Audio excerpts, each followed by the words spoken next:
আমার বংশের সোনার প্রতিমাকে আমি কিছুতেই বিসর্জন দিতে দেব না। আমার দেহের শেষ রক্ত বিন্দু দিয়ে তোকে আমি রক্ষা করব, তোকে আমি রক্ষা করব।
কথা কি হলো দাদা?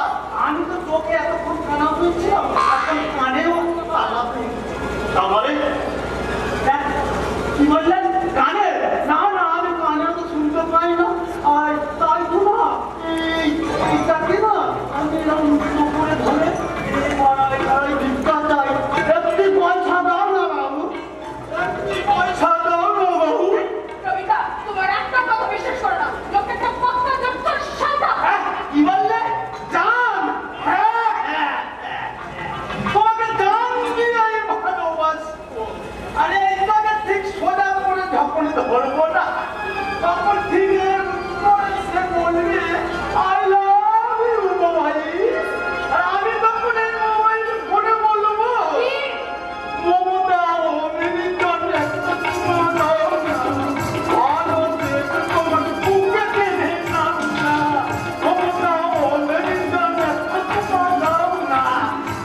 সব সময় তুমি আমাকে কাছে কাছে পাবে।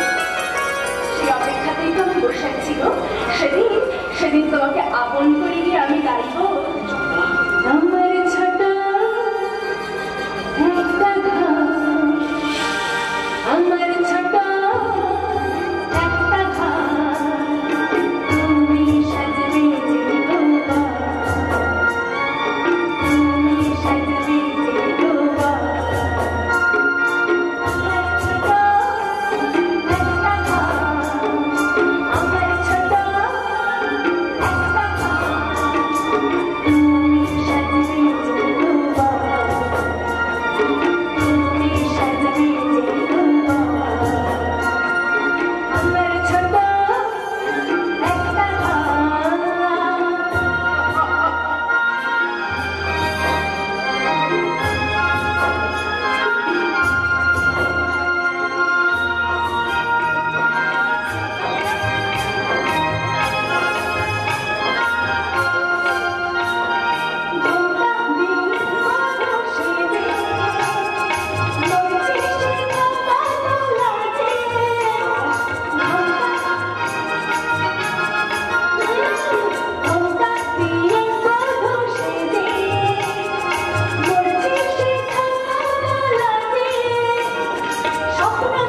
সকলে যেন সত্যি হয় আমার, স্বপ্ন দেখা সকলে যেন সত্যি হয় আমার, দূরের মানুষ আপন হবে আপন হবে বল, দূরের মানুষ আপন হবে আপন হবে বল, তুমি সাজবে গোবা, তুমি সাজবে গোবা, আমার ছোট একটা ঘর, আমার ছোট একটা ঘর, তুমি সাজবে গোবা, তুমি সাজবে গোবা, তুমি সাজবে গোবা।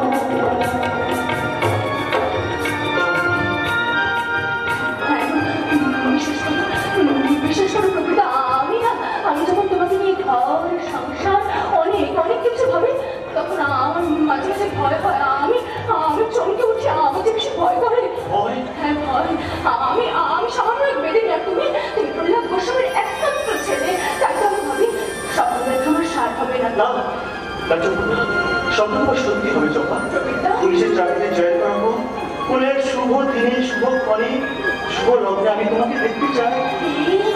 লাল বেনারসি বাতাসে বাতাসে, লাল বেনারসি বাতাসে বাতাসে, বধূর সাজে সাজবে তুমি, লাল বেনারসি বাতাসে বাতাসে, বধূর সাজে সাজবে তুমি, হাতে শাখায় আর সিঁথিতে সিঁদুর করে, হাতে শাখায় আর সিঁথিতে সিঁদুর করে, চিরদিন তুমি বাজবে, চিরদিন তুমি বাজবে, চিরদিন তুমি বাজবে, চিরদিন তুমি বাজবে। চম্পা চম্পা, মাঠের মধ্যে আর দেরি না করে তুমি তাড়াতাড়ি বাড়ি চলে এসো। প্রবীরদা! চম্পা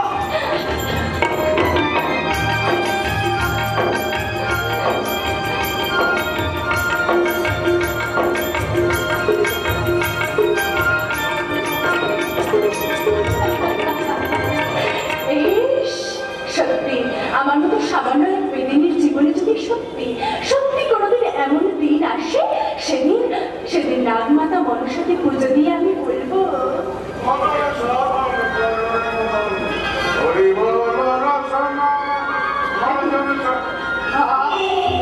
আপনি ইচ্ছায় ভজন সাধন করতে দিয়েছি।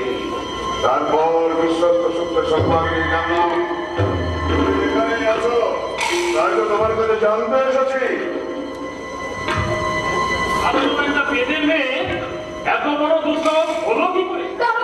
দারোগাবু ঠিক কথাই বলেছে বেদে কন্যা চম্পা রানী। তোমার এত বড় সাহস, তুমি আমার ছেলের মাথাটা চিবিয়ে খেতে বসেছো, এমনকি সারা গায়ে আমার নামে দুর্নাম করে চলেছ। আমি অসহায় মেয়ে লোকজন নিয়ে আমার ওই নারী নিকেতনে দেহ ব্যবসা করি। আপনার নারী নিকেতন থেকে এই সমস্ত মেয়েদেরকে আপনি চাকরি দেবার নাম করে বাড়ি নিয়ে যাচ্ছেন, তারা আর কেউ ফিরে আসছে না কেন? সেটা তুমি নিজের জানতে পারবে। আমার এই বুকে জড়িয়ে ধরব। তারপরে ঘরে কামা বন্ধ করে তোমার দেবতাকে একটা একটা করে পোশাক খুলে নিয়ে আমি বলবো ভজন সাধন করলে হরিব রসনা ভজন সাধন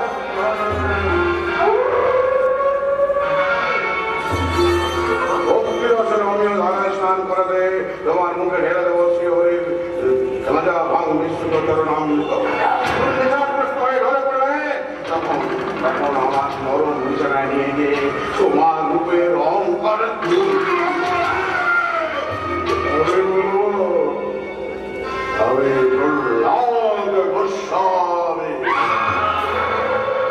আমি সারা পাঁচমান দারোগা।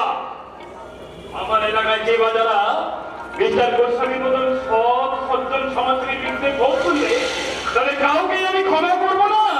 ক্ষমা আমরাও আপনাদের করতে পারবো যাই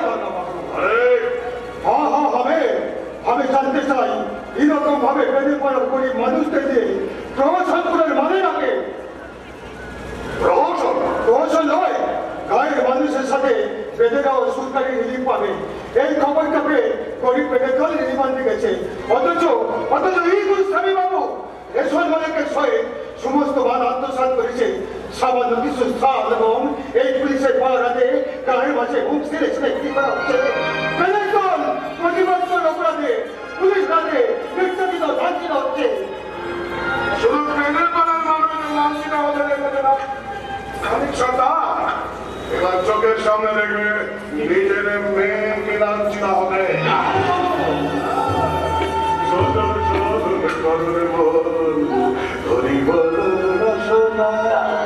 তার ইচ্ছাতে আজ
অংশ নেবে তাদের সবাইকে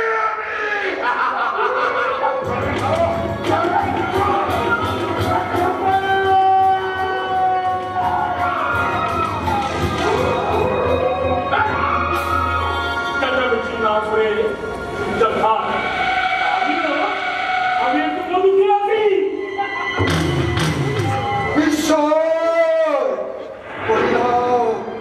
দেখুন আমি কি করবো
তোলার আগেই তোকে আমি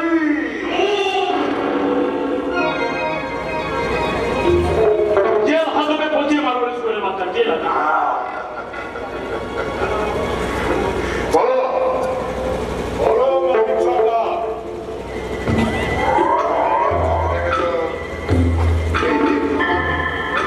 এই বিরোধী আত্মা তোমার মেয়ে চম্পাকে একা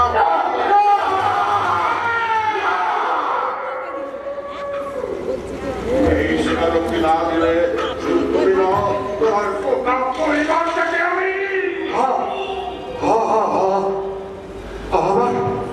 আমাদের বলছিকে আটকারি লালিত করে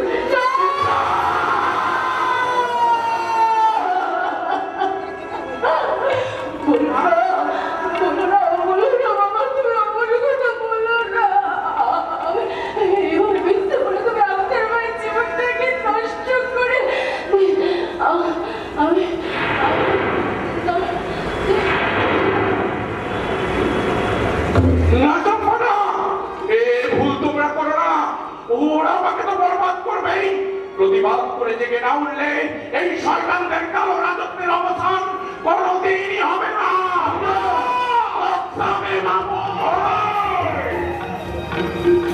কোনদিনই হবে না। এইসব বাসন আসামিকে ভ্যানে তোলো।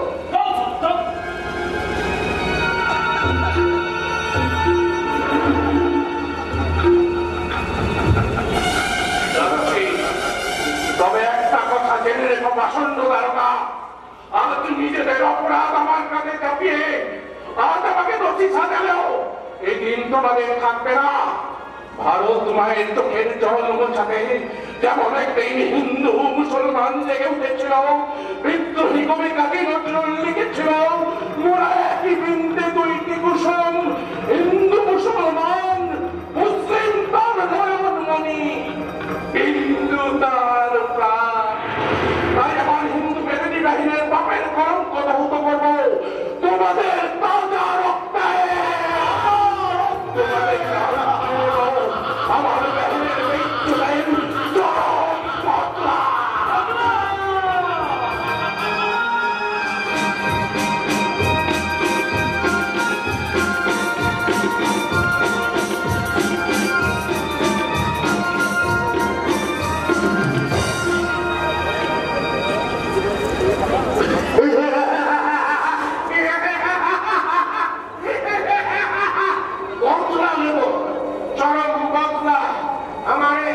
জীবনের জন্য যে দায়ী তার আমি সারা চরম বদলা নেব। কিন্তু কে সে, কার পাপের ফসল হয়ে এই পৃথিবীতে জন্ম নিয়েছে? এই জন্ম প্রতীক যার জন্য সমাজ সংসার সবাই চিৎকার করে বলছে তার মৃত্যু পরিচয় নেই, সে বেদনা।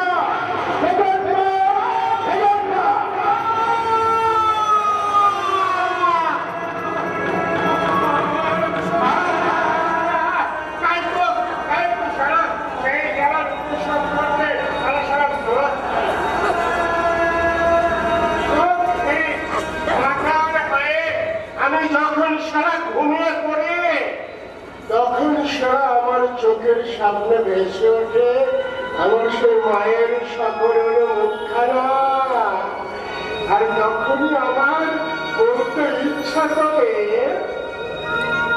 মধুর আমার মায়ের হাসি চাঁদের মুখে ঝরে,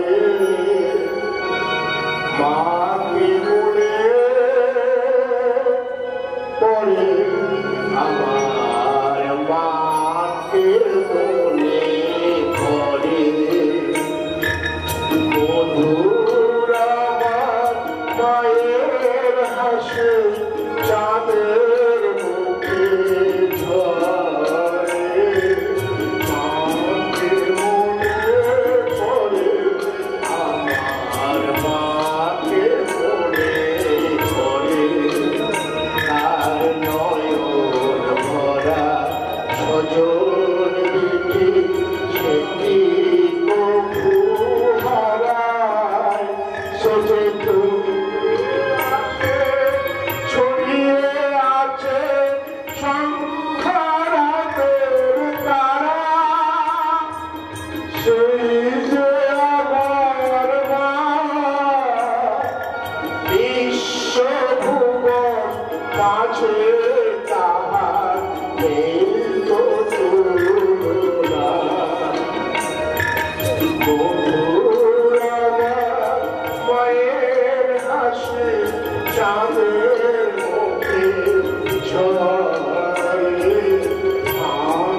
হয়ে ওঠে, কিন্তু যখন ভাবি জননী জন্মভূমিশ্চ স্বর্গাদপি গড়িয়সী, তখনই শ্রদ্ধায় আমার মাথাটা নত হয়ে আসে।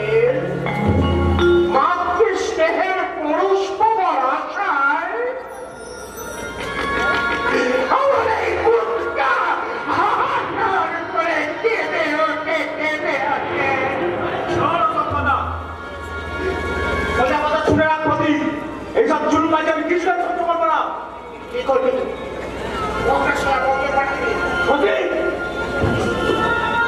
আমি সরানো চুপচাপ থাকবো, কোনো ঝামেলা করবো না, কিন্তু পারি না। কেন যে পারি না সে কথাটা সারা শোন, তারপরে শ্যামলাল।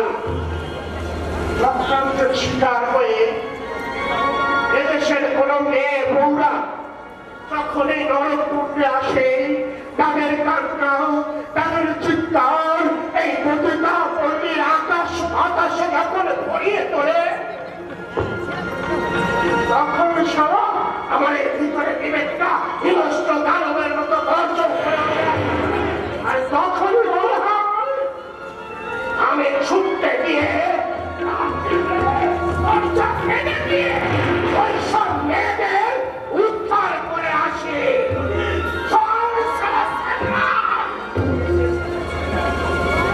নদীদের শেষ কথাটা শুনে না, ওই সব অসহায় মেয়েদের মতো, পুতুলের মেয়েদের মতো কেউ যদি তাদের ইচ্ছার বিরুদ্ধে কেউ ব্যবসা করায়, তাহলে কাউকে আমি চিন্তা ছাড়ব না, কিছুতেই না। কথাটা মনে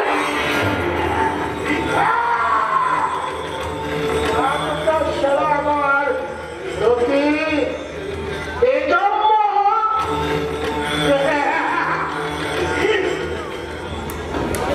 এত বড় কথা, ঠিক আছে, এর জবাব যদি আমি না দিতে পেরেছি, আজকে তো কথা হবে শ্যামলাল।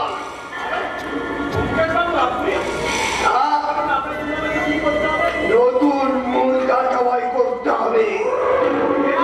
কি ব্যাপার? এই শ্যামলা থাকবে, আপনাকে কিচ্ছু বাঁধতে হবে না। আর সেই জন্যই তো ওরা তোমার কাছে চলে এলাম। আর আমিও এলাম ভালোবাসা কিনতে।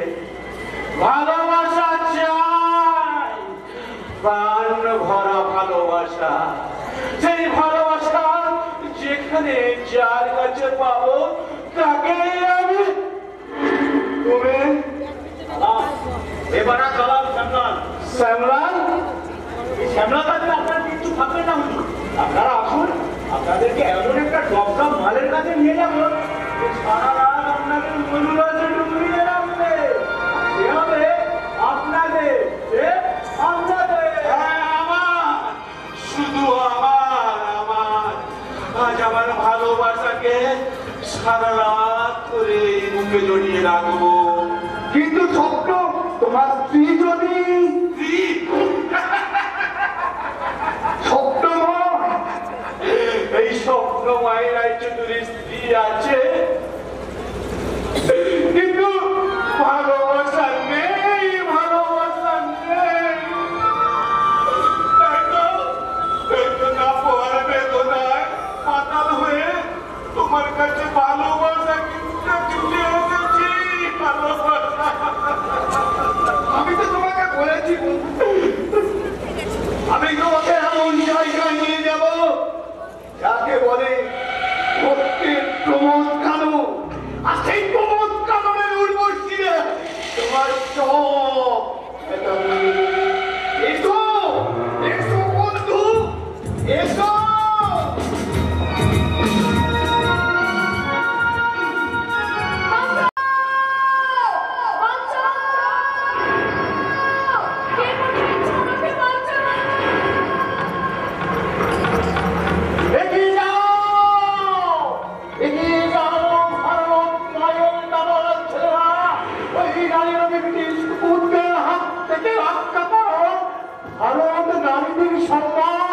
আমি কেবল ছুটে এসেছি, তোমরাও তুমি ছুটে এসো।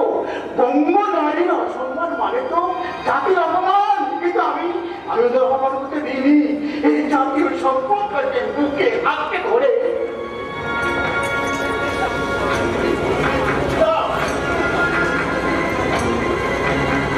হঠাৎ শুনতে পেলাম নারীকণ্ঠের রক্তনাথ, সঙ্গে সঙ্গে বাজাই রাতে গেলে ওই বন্ধু দলে রেখে ফেলল।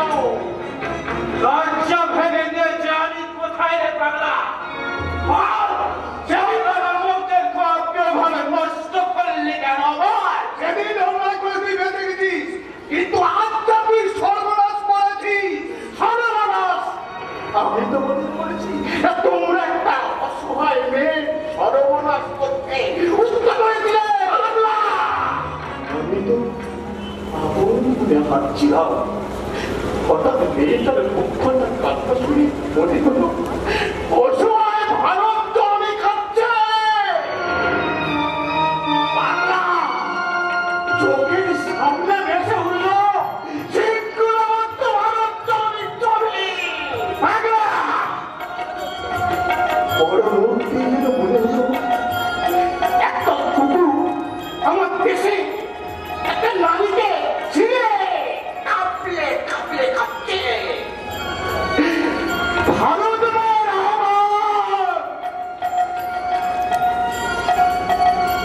চোখের জল তোমাকে পাগল করে তুললো। তাই তো আমি আর দিন থাকতে পারলাম না, রাতে মেরে ওই বন্ধু দরজাটাকে ভেঙে ফেললাম। এখান থেকে যা,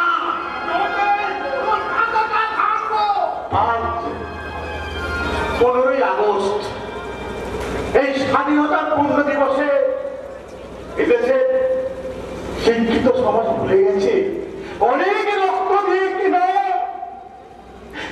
এই স্বাধীনতার কথা গো।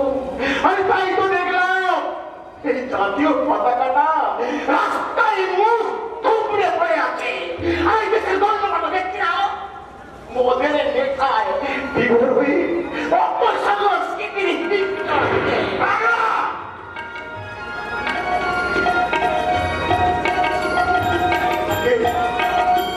এটাকে ঘুরিয়ে নিয়ে আস্তে আস্তে এখানে এসে দেখলাম লজ্জা করে কি বলছিস পাগলা? লজ্জা তোমাকে নেই, তোমরা ভারতের লজ্জা। কি বলছিস পাগলা? আমরা ভারত ভাইয়া লজ্জা লজ্জা লজ্জা লজ্জা থাকলে এই জাতীয় সম্পদ থেকে অবহেলায় রাস্তায় ছুঁড়ে ফেলে দিতে পারবে না। লজ্জা থাকলে অসহায় একটা নারীকে কামনা রাখলে পুড়ে ছাই করে ফেলতে পারবে না। লজ্জা থাকলে মাদার টেরেসাকে ভুলে ওই টাইগার লম্বা ছবিকে দেখার জন্য ব্যাকুল হয়ে উঠবে না। এখান থেকে যা। যাচ্ছি তবে তোমরা ভুলে দেখো ওরা মানের জাতি। ওদের চোখের জল কোনদিন ব্যক্ত মায়ের ছবি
Vande Mataram, Vande Mataram.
স্বামীর প্রতীক্ষায় আকুল আগ্রহে টুকরে টুকরে কাঁদছে। আর ঠিক তখনই আমার উগ্র আধুনিকা বড় বৌমা উচ্চস্বরে স্টিরিও মেশিন চালিয়ে দুঃসম্পর্কের আগে দাদা নামক বয়ফ্রেন্ডের পক্ষ লগ্নাবে রায় চৌধুরী বাড়ির মান সম্মান নিয়ে ছিনিয়ে খেলছে।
সব সবটাই সবাই ঘরে নেই তো, চলো চলো কাকি বেডরুমে গিয়ে তোমাকে বুকে দিয়ে একটু যৌবনের খেলা খেলি। আমার ব্যভিচারের অতল গহরে রায় চৌধুরী বাড়ির গৌরবান্বিত আপিরিজাত ধীরে ধীরে অস্তমিত হচ্ছে দেখে আর আমি চুপ করে থাকতে পারলাম না।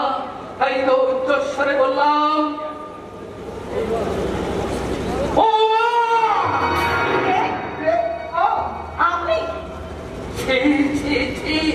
আমি ভাবতে পারছি না তুমি এখনই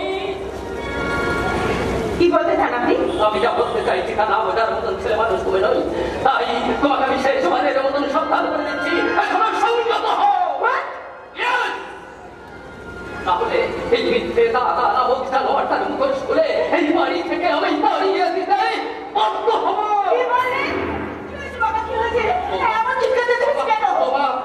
লোহাটাকে এই মুহূর্তে বাড়ি থেকে বেরিয়ে যেতে বলো। ও যদি এই মুহূর্তে বাড়ি থেকে বেরিয়ে না যায় তাহলে আমি ওকে ঘাড়ে ধাক্কা দিয়ে বাড়ি থেকে বের করে দেব। চৌধুরী এটা হতো কোম্পানি যাচ্ছি যাচ্ছি রায় চৌধুরী বাবু যাচ্ছি। তবে একটা কথা মনে রাখবে, এই ব্যোমকেশকে অপমান করে কেউ কোনোদিন রেহাই পায়নি, আপনিও পাবেন না। কথাটা মনে রাখবে। বাবা এত চিন্তা করতে কিসের জন্য? আমি তো কিছুই বুঝতে পারছি না। বৌমাকে এত নিজের চোখে যা দেখলাম লজ্জায় আর কি বলবো। চোখটা বন্ধ করে থাকলেই পারবে। বাবা শুনুন, যা দেখবেন যা শুনবেন অন্ধ বধিরের মতো থাকবেন। বেশি বাড়াবাড়ি করলে দুবেলা পিন্ডি গেলার ভাতও আমি বন্ধ করে দেব। এত বড় কথা তুমি আমাকে বলতে পারবে বৌমা? পুত্রবধূর মুখে এই কথা শুনবো বলে গিয়ে একদিন স্বপ্নের কথায় তোমাদের বিয়েকে আমি সম্মতি দিয়েছিলাম। তোমাকে রায় চৌধুরী বাড়ির বড় বউ করে এনেছিলাম। তোমার উচ্ছৃঙ্খলতা আমার ভিতরের পথে আমি বাধা দিয়েছি বলে তুমি আমাকে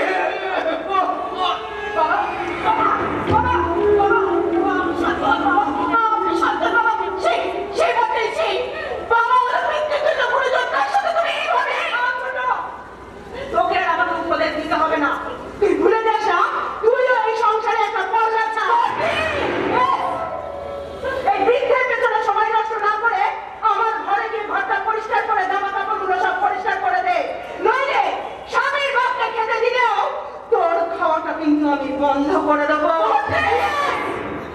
বন্ধ করে দেবো।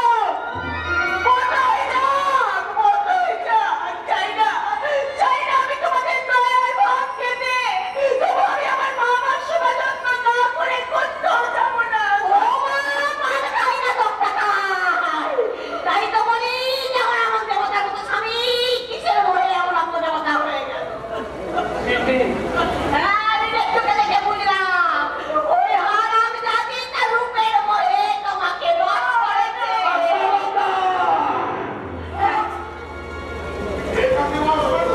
এই যে বেআই মশাই, আমি গঙ্গার স্থানে গেছি, এসে দেখি ওই কালা মুখিকে বুকে জড়িয়ে ধরে।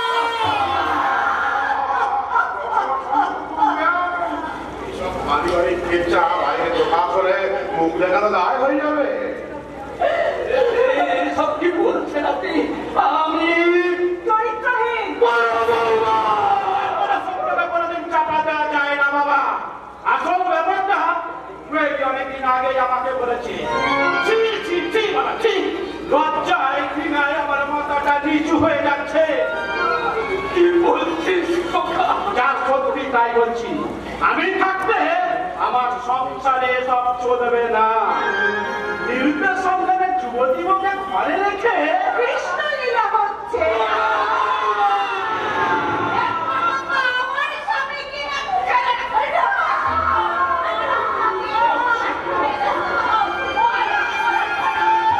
চুপ করুন, চুপ করুন। আরে এইভাবে আপনি ভীষণ কিরণ করবেন না মা, তাহলে যে বাতাস স্তব্ধ হয়ে যাবে, ভূমিকম্পে পৃথিবীটা রসাতলে চলে যাবে, চন্দ্র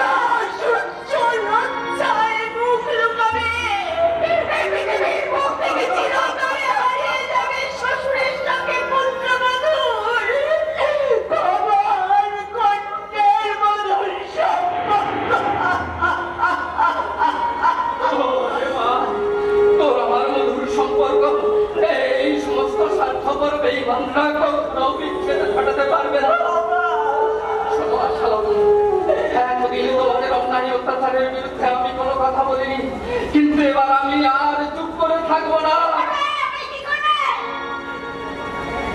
আমার মতন বাকি শাশুড়ির কামহল ভেঙে গুলিয়ে আমি বুঝিয়ে দেব তোমাদের স্বার্থের কলঙ্ক আমাদের মা ছেলেদের জীবনের সম্পর্ককে ছেলে ফাটাতে পারবে না।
জানি না, তাই সেই গায়ের মানুষের পক্ষ থেকে আমি তোমাদের সবাইকে হুঁশিয়ারি দিয়ে বলে যাচ্ছি, যদি করতে পেরে চাও তাহলে তুমি সবখানে চলো। তাহলে হবে হরিভক্ত প্রহ্লাদ গোস্বামীকে 35 করে পুষে দেবো। আমার প্রতি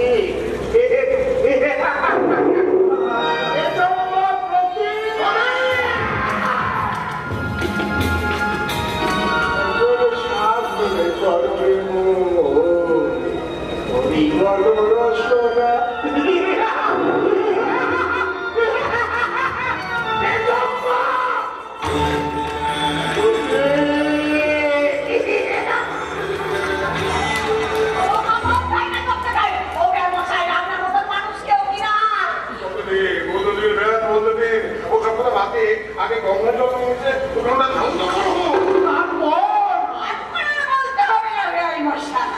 আপনার সেখানে বলতে নাটক তারা ভালোভাবে জমে উঠেছে, তাই শয়তানিকে দিয়ে আয় করাবো মুঠো মুঠো টাকা, তবেই আমার না আশালতা। অতুল সাধন হরিব কি ব্যাপার, কি ব্যাপার শরীর ভেবে চুপ কেন? সবাই তো বলছি মাথা কি করে আছো কেন? না না না না না না না, ওই বিজন্মার কোথায় তোমাদের স্বামী স্ত্রীর সুখের সম্পর্ক নষ্ট করো না। তাছাড়া পুরুষ মানুষ যদি একটু বাড়িতে গিয়েই থাকে তাতে গোসল কি? যাচ্ছি দেখ। তবে হ্যাঁ, আজকের অপরাধ আমি ক্ষমা করে দিলেও ভবিষ্যতে যদি স্বপ্ন এমন কিছু করে তাহলে কিন্তু আমি ওকে কোনোভাবেই ক্ষমা করবো না। প্রয়োজন হলে তোমার সঙ্গে ডিভোর্স কেস ফাইল করে আমি সোজা ড্যাডের কাছে চলে যাব। And this is my final decision. যাকে যাকে যাকে কোহেলির কথা বাদ দিয়ে তুমি আসল কাজে যাও বাবাজি। যাচ্ছি, আপনি নিশ্চিন্তে থাকুন বাবা। ছোট বউকে আজ সংসার থেকে তাড়াবো আর তা না হলে আপনার নারী নিকেতনের শিক্ষয়িত্রী করে আয় করাবো মুঠো মুঠো টাকা। টাকা স্বর্গ, টাকা ধর্ম, টাকা হি পরমাত্ম, টাকা হি প্রতিমাত্মে প্রিয়ঙ্গের স্বর্গ দেবতা।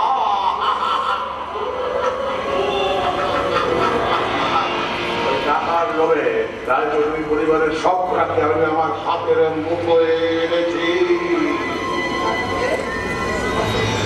এই বিশিষ্ট নাটকের লাস্ট পর্বে মিস্টার রায়চৌধুরী বলবে,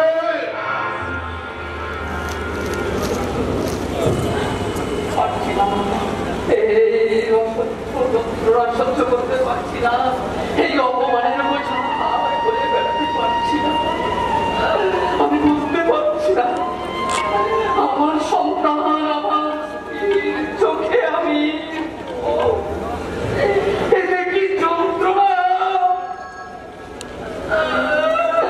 আমি বলে বোঝাতে পারবো না।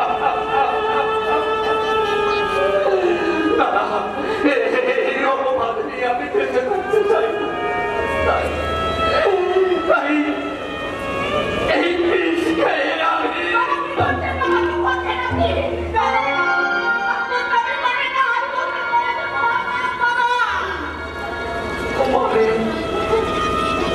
বাবা তার দেহের সম্মান রক্ষা করতে পারে না। তার কাছে এই পাপের পথ ছাড়া আর কোনো পথ নেই। আছে বাবা, আছে। স্বইচ্ছায় আত্মাহুতি দেওয়া বাবা। নাইবা রক্ষা করতে পারলাম সন্ত্রাসী দিনের মর্যাদা, নাইবা রক্ষা করতে পারলাম আপনার বংশ মর্যাদা। বিপদ স্বামীর প্রতীক্ষায় এই সংসারের টাকা রোজগার করার তাগিদে আমি স্বইচ্ছায় আত্মাহুতি দিলাম।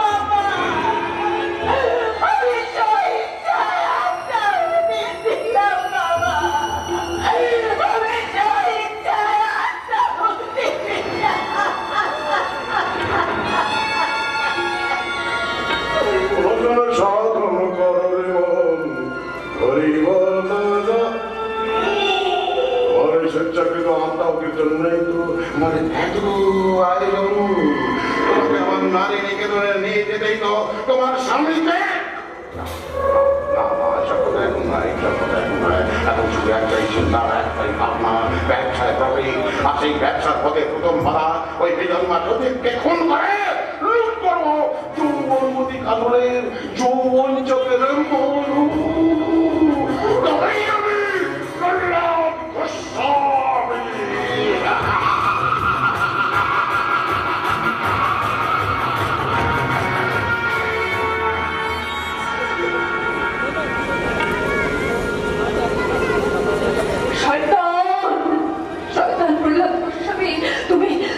আমার জীবনটাকে একদম শেষ করে দিয়েছ, কিন্তু প্রবীণটা যখন আমার ভালোবাসার মূল্য দিতে এসে শুনবে, না না না না কিছুতেই না কিছুতেই না, প্রবীণটা আসার আগে আমার এই কলঙ্কিত জীবন আমি একদম শেষ করে দেব। কিন্তু আমি তাকে কিভাবে বোঝাবো যে আমার ভালোবাসা তোমার কাছে ফিরে এসেছি চম্পা।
তোমার মতো ভালোবাসার কোন এক ধর্ষিতা বঞ্চিতা নারীর গর্বের সন্তান, নাম আমার প্রতীক।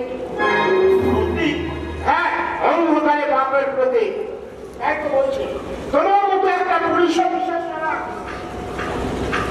এইসব কালো মানুষদের কিছুতেই শাস্তি দিতে পারবে না। নিশ্চয় শাস্তি দেব। অপরাধী আত্মাকে আমি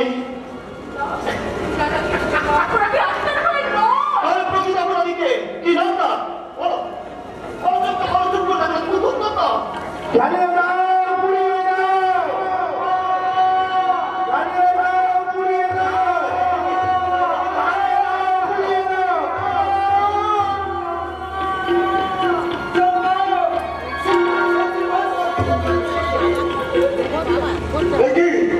ছোটবাবু তুমি আপনি আমি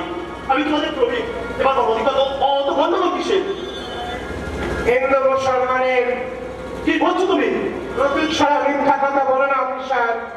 ওই প্রহ্লাদ গোস্বামী হিন্দু মুসলমানদের মধ্যে দাঙ্গা বাঁধিয়ে দিতে চাইছে। কি বলছো বাবা? মুসলমান হত্যার আর সম্মানে তীর্ণ করে তো, কিন্তু হিন্দু মুসলমানের বিরোধ বাঁধিয়ে গোস্বামী বাবুর লাভ কি? চম্পা সমাজ থেকে বহিষ্কৃত হবে, আশ্রয় হবে তার গোস্বামী বাবুর নারী নিকেতন। চম্পা? না, তুমি আমার কাছে কিচ্ছু জানতে চেও না প্রবীণদা। আমি কিছুতেই বলতে পারবো না এটা। আমার ভালোবাসা দিব্যি। চম্পা, তুমি এমনি ভাবে আমাকে?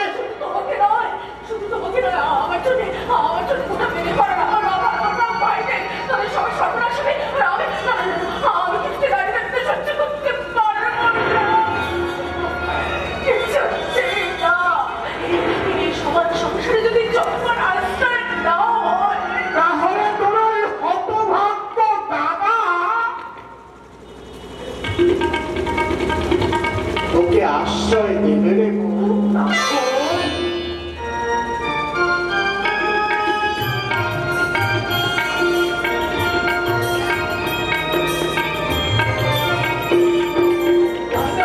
সম্পর্করা আজ থেকে আমার বোন।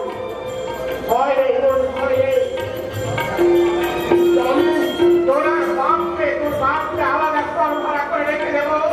দেখবো ওই সারা প্রহ্লাদ গোস্বামীর ক্ষমতা হবে না সেই পথ থেকে বার করে এনে তোদের কোনো বিপদ। আমি যাচ্ছি কথার মোকাবিলা করছে তুই চোখের জল মুছে ফেল। না, তা হয় না। তুমি না আমাকে বলেছ অবশ্যই সংগ্রামের জীবন। তাই আমি লড়াই করে থেকে ওই সমস্ত শয়তানদের মুখোশগুলো টেনে খুলে দিতে চাই। তাহলে চোখের জল মুছে সোজা হয়ে যাওয়া। আর আমি যাচ্ছি সাম্প্রদায়িকতার মোকাবিলা করতে। তার জন্য যদি সারা আমায় জান দিতে হয় আমি জান দেবো। তবু কিছুতেই আমার এই হতভাগিনী বউকে আমি প্রহ্লাদ গোস্বামীর হাতে কিছুতেই ক্ষতি হতে দেব না। ওইসব শয়তানদের জন্য সমাজের বুকে দিনের পর দিন তোদের মতো মেয়েরা কামনার শিকার হয়ে জন্ম নিচ্ছে, দেহ দেউলের মতো জন্ম নিচ্ছে। এই বেজন্মা প্রতি তাদের পক্ষ থেকে আমি হুঁশিয়ার দিয়ে বলছি, আর তোরা কেউ সাম্প্রদায়িকতার বীজ ছড়িয়ে হিন্দু মুসলমানদের মধ্যে আলাদা করতে পারবি না। এই বেজন্মা প্রতি কিছুতেই তোমরা করবে না।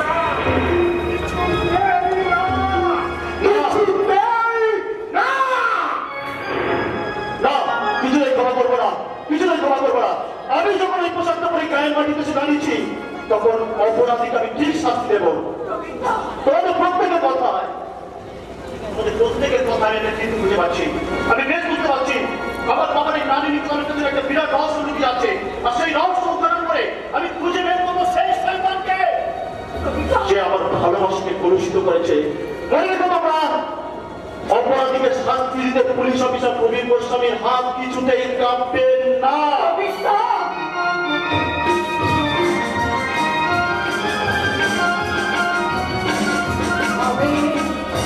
আমি আর কিছুতেই চুপ করে থাকবো না বাবা। আমিও এবারে মুখ খুলবো।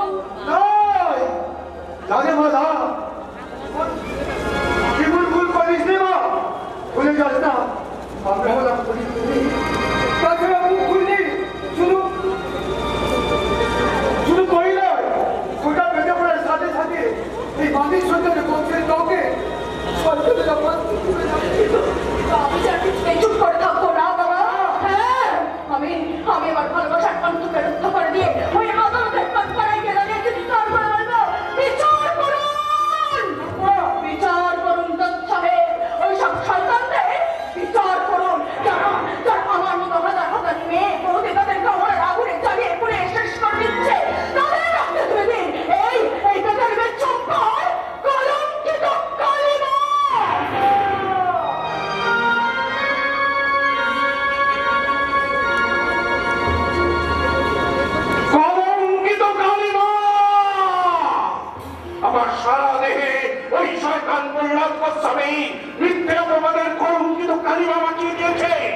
বিচারে হয়তো আমার কঠিন শাস্তি হবে।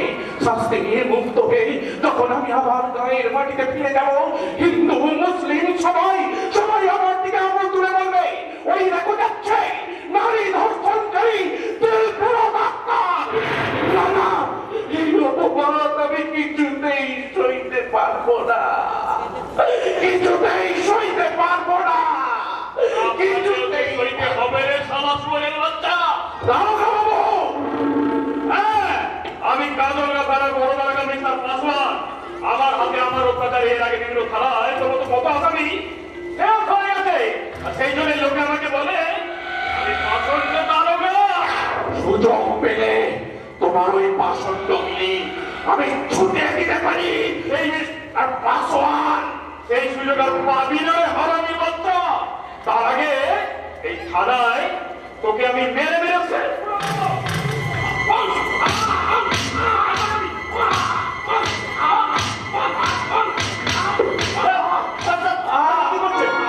এবার অত্যাচার করে আসামি যে মরে যাবে। ওর মতো আসামি বেঁচে থাকার থেকে মরে যাওয়াই ভালো। আচ্ছা তাহলে আপনি স্পেশাল আসামিকে সাপোর্ট করছেন কেন? এই সুরের বাচ্চাটাকে ধর্ষণ করেছি, আর কিন্তু তাকে ভালোবাসতেন। এটা কর্মস্থল, প্রেমনীতি ভালোবাসার জায়গাটা নয়। তাই বলছি এভাবে আসামিকে দিনের পর দিন লকাপে আটকে না রেখে ওকে পরিচালন করুন। এটা আমার ব্যাপার। ওটা আইনের ব্যাপার। আপনার কথা একটা সেকেন্ড নাম্বার সাথে ছিল আমাকে শেষ পর্যন্ত। আচ্ছা, কথাটা সলানোর মনে থাকবে। আপনার বাবা মা নিয়ে রে মানে বন্ধুর মতো দাঁড়িয়ে দাঁড়িয়ে আপনার এই উদ্যোগ আমি সহ্য করলাম। কাল থেকে এই খেলায় নতুন জয়েন করে ঘুরে যাবেন না, এখানে আপনার একজন ফায়ার অথরিটি আছে, তাকে যদি দ্বিতীয়বার আপনি অপমান করার চেষ্টা করেছেন আমি ভুলে যাবো তাকে মিস্টার গোস্বামীর ছেলে। ঠিক ওই কথাটাই, ঠিক ওই কথাটাই আমি শুনতে চাই মিস্টার পাসওয়ান। পুলিশ ডিপার্টমেন্টে জয়েন করে জানতে পারতো না এই সমাজে আপনার সমাজের একটা মহান দায়িত্ব আছে। আর অল্প কয়েকদিনের মধ্যে গোটা সমাজের ছবি আমার কাছে পরিষ্কার হয়ে গেছে। অফিসার, সত্তা মানবতা সত্তানিষ্ঠের কারো রাজনৈতিক বিধ্বস্ত হয়ে যাচ্ছে, আর তাদের মদত যোগাচ্ছে আর প্রশাসন আর মিস্টার পাসওয়ানের মতো কিছু অসৎ ব্যক্তিরা। অফিসার, সংবাদপত্র খুলে দেখা যাবে প্রশাসনের নিষ্ক্রিয়তার বিরুদ্ধে জনপ্রতিবাদ। প্রতিবাদ করতেই তো আমি একটাই অন্যায়ের বিরুদ্ধে করতে উঠেছিলাম অফিসার, কিন্তু আমার এই প্রতিবাদী কণ্ঠ ওই স্বার্থ সম্পদে হারিয়ে গেল। কাজল গায়ের সবুজ মাঠের আকাশে বাতাসে প্রতিধ্বনিত হতে রাখলো ওই শয়তানদের অর্থ হাসি। প্রতিবাদের প্রত্যুত্তরে মিলল এই কঠিন সাজা। অফিসার, আপনি বিশ্বাস করুন, ওরা জোর করে আমার কাছে দশটা পেয়ে গেছে। চম্পা বাইরের সর্বনাশ আমি করিনি। তাহলে কে করেছে? ওই শয়তান প্রহ্লাদ গোস্বামী। অফিসার,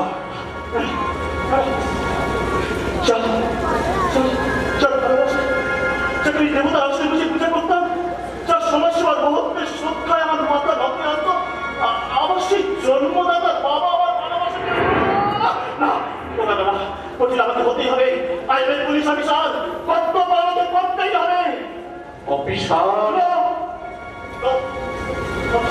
অফিসার নয়, বড় প্রবীণা। কবিতা, প্রবীণা তোমাদের ছোট বাবু, তোমাদের প্রবীণা তোমাকে কথা দিয়ে যাচ্ছে ডাক্তার। প্রকৃত রহস্য উদ্ঘাটন করতে আগামীকাল আমি চম্পাকে সঙ্গে নিয়ে তোমাকে আদালতে দাঁড় করাবো। বলে পান্না মাত্র একটা রাত, আগামী দিনই হবে ওই কাসল কালপিটের শেষ দিন। শেষ দিন? আগেই হতভাগ্য আত্মারের কয়েক মাসের শেষ দিন। আবার আমি কাতল গায়ে ফিরে যাব। খোদা, তোমার কাছে আমার